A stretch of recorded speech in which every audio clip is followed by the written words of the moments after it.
بسم اللہ الرحمن الرحیم۔ درس حدیث سبق نمبر 63، حصول علم کا دستور العمل۔ نبی کریم صلی اللہ علیہ وسلم نے ارشاد فرمایا کہ سب سے افضل صدقہ یہ ہے کہ کوئی مسلمان آدمی کو علم دین کی بات سیکھے، پھر اپنے بھائی مسلمان کو سکھلا دے۔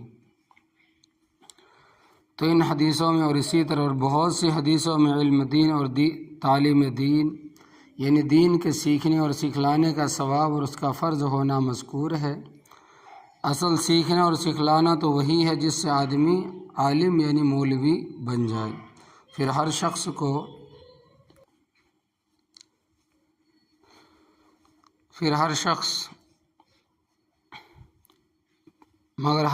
کو نہ اتنی ہمت نہ اتنی فرصت، اس لیے میں دین سیکھنے اور سکھلانے کے ایسے آسان طریقے آپ تمام حضرات کو بتلاتا ہوں جس سے عام لوگ بھی اس فرض کو ادا کر کے ثواب حاصل کر سکتے ہیں۔ تفصیل ان طریقوں کی یہ ہے کہ نمبر 1، جو لوگ اردو حروف پہچان سکتے اور پڑھ سکتے ہیں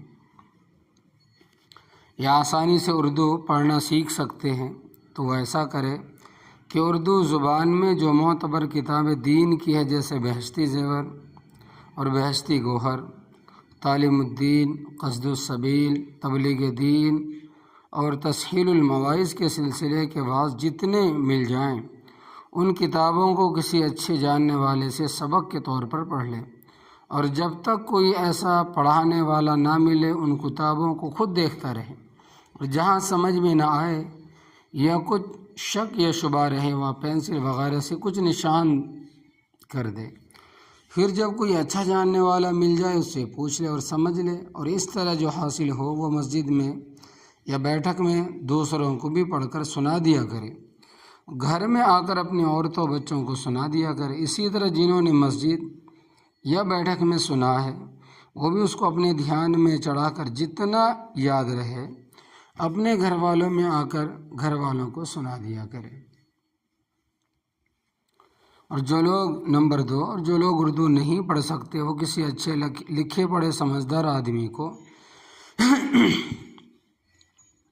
اپنے یہاں بلا کر اس سے اسی طرح وہی کتابیں سن لیا کرے اور دین کی باتیں پوچھ لیا کرے۔ اگر ایسا آدمی ہمیشہ رہنے کے لیے تجویز ہو جائے تو بہت اچھا، اگر اس کو کچھ تنخواہ بھی دینا پڑے تو سب آدمی تھوڑا تھوڑا چندہ کر کے جمع کر کے ایسے شخص کو تنخواہ بھی دے دیا کرے۔ دنیا کے بے ضرورت کاموں میں سینکڑوں ہزاروں روپے خرچ کر دیتے ہیں، اگر دین کی ضروری بات میں تھوڑا سا خرچ کر دو تو کوئی بڑی بات نہیں ہے، مگر ایسا آدمی جو تم کو دین کی باتیں بتلا دے، اور ایسی کتابیں اپنی عقل سے تجویز مت کرنا بلکہ کسی اچھے اللہ والے عالم سے صلاح لے کر تجویز کرنا۔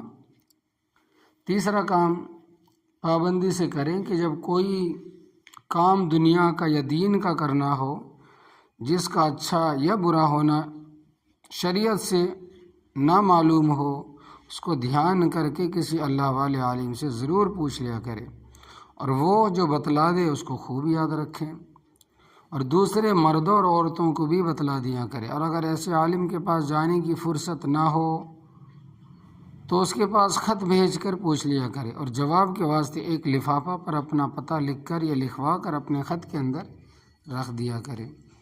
اس طرح سے جواب دینا اس عالم کو آسان ہوگا اور جلدی آئے گا۔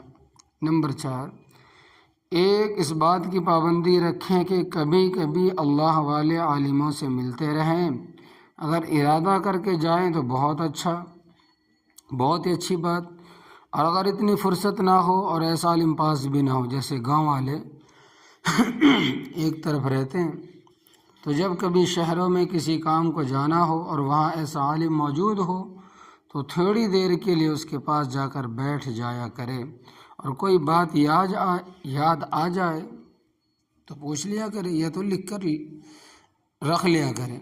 نمبر 5، ایک کام ضروری سمجھ کر یہ کیا کرے، کبھی کبھی مہینے 2 مہینے میں کسی اچھے عالم کی صلاح سے کسی واعظ کہنے والے کو گاؤں یا اپنے محلے میں بلا کر اس کا واعظ سنیں، اس کی تقریر سنیں، جس سے اللہ تبارک و تعالیٰ کی محبت اور خوف دل میں پیدا ہو، اس سے دین پر عمل کرنا آسان ہو جاتا ہے۔ یہ مختصر بیان ہے دین کے سیکھنے کے طریقوں کا، اور طریقے بھی کیسے بہت آسان ہیں۔ اگر پابندی سے ان طریقوں کو جاری رکھیں گے تو دین کی ضروری باتیں بے محنت حاصل ہو جائیں گی۔ اور اس کے ساتھ دو باتوں کا اور خیال رکھے، وہ بطور پرہیز کے ہے۔ ایک یہ کہ کافروں کے اور گمراہوں کے جلسوں میں ہرگز نہ جائے۔ ایک یہ کہ کافروں کے اور گمراہوں کے جلسوں میں ہرگز نہ جائے۔ اول تو کفر کی اور گمراہی کی باتیں کان میں پڑنے سے دل میں اندھیرا پیدا ہوتا ہے۔ دوسرے، بعض دفعہ ایمان کے جوش میں ایسی باتوں پر غصہ آ جاتا ہے، پھر اگر غصہ ظاہر کیا تو بعض دفعہ فساد ہو جاتا ہے۔ بعض دفعہ اس فساد سے دنیا کا بھی نقصان ہو جاتا ہے۔ بعض دفعہ مقدمہ کا جھگڑا کھڑا ہو جاتا ہے، سب میں وقت بھی خرچ ہوتا ہے، روپیہ بھی خرچ ہوتا ہے۔ یہ سب باتیں پریشانی کی ہے۔ اگر غصہ ظاہر نہ کر سکے تو دل ہی دل میں گھٹن اور رنج پیدا ہوتا ہے۔ خواہ مخواہ بیٹھے بٹھلائے غم خریدنا کیا فائدہ۔ دوسری بات یہ ہے کہ کسی سے بحث و مباحثہ نہ کرے، کہ اس میں بھی اکثر ویسی ہی خرابیاں ہو جاتی ہے جن کا ابھی بیان ہوا۔ اور ایک بڑی خرابی ان دونوں میں اور ہے جو سب خرابیوں سے بڑھ کر ہے، وہ یہ ہے کہ ایسے جلسوں میں جانے سے یا بحث کرنے سے کوئی بات کفر کی اور گمراہی کی ایسی کان میں پڑ جاتی ہے جس سے خود بھی شبہ پیدا ہو جاتا ہے، اور اپنے پاس اتنا علم نہیں جو اس شبہ کو شک کو دل سے دور کر سکے، تو ایسا کام کیوں کرے جس سے اتنا بڑا نقصان ہونے کا ڈر ہو۔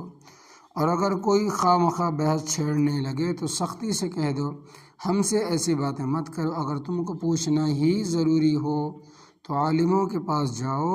اگر ان سب باتوں کا خیال رکھو گے تو دوا اور پرہیز کو جمع کرنے سے انشاءاللہ تبارک و تعالی ہمیشہ دین کے تندرست رہو گے، کبھی دین کی بیماری اندر پیدا نہیں ہوگی۔ اللہ توفیق دے عمل کرنے کی۔ دعا فرما لیجئے۔ اے اللہ، جو علم آپ نے ہمیں دیا اس سے نفع عطا فرمائے، اور ہمیں وہ علم دیجئے جو ہمیں نفع دے۔ اے اللہ، تمام کاموں میں ہمارا انجام بہتر فرما، اور دنیا کی رسوائی اور آخرت کے عذاب سے ہمیں محفوظ فرما۔ اے اللہ، ہم آپ سے اپنے دین میں، دنیا میں، اہل و عیال میں معافی اور امن کا سوال کرتے ہیں۔ اے اللہ، ہم پسندیدہ اخلاق و اعمال، نفسانی خواہشوں یا بیماریوں سے آپ کی پناہ مانگتے۔ اے اللہ، ہمارے دل کو نفاق سے، عمل کو ریا سے، زبان کو جھوٹ سے، اور آنکھ کو خیانت سے پاک فرما دیجیے، کیونکہ آپ آنکھوں کی چوری اور جو کچھ دل میں ہم چھپاتے ہیں، اللہ تبارک و تعالیٰ تو سب جاننے والا ہے۔ برحمتک یا ارحم الراحمین۔